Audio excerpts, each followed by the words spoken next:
Mix by DJ Kamlesh Nanaur बाजार अल्पुरा। इलाका किसी के भी ऊपर धमाका डीजे कमलेश के ही होगा। केस कटाई देबो 500 बउआ के केस कटाई देबो 500। मम्मी पापा के दुलारू बउआ जान सो, मम्मी पापा के दुलारू बउआ जान सो। बउआ के केस कटाई देबो 500। बउआ के केस कटाई देबो 500।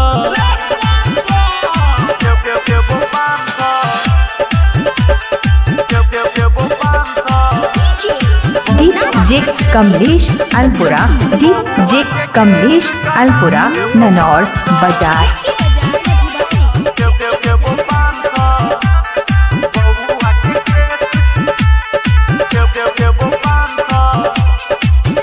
हाँ पेन्हैला देबो हजमा पिया रंग के धोती, दान में देबो सुन बउआ के मौसी। घुरमाला केस बड़ा लागे छे छोटी, रखने छे बउआ के दू गो चोटी।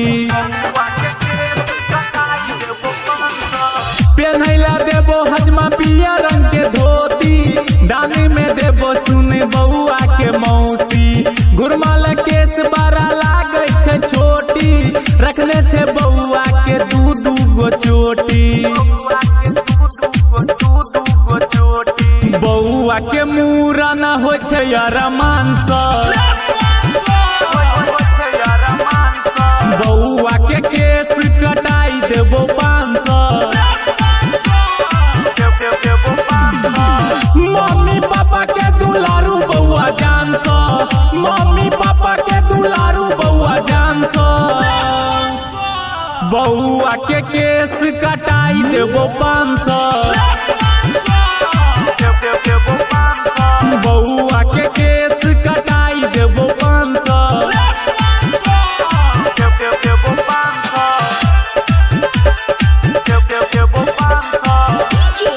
Mix by DJ Kamlesh Nanaur बाजार अल्पुरा।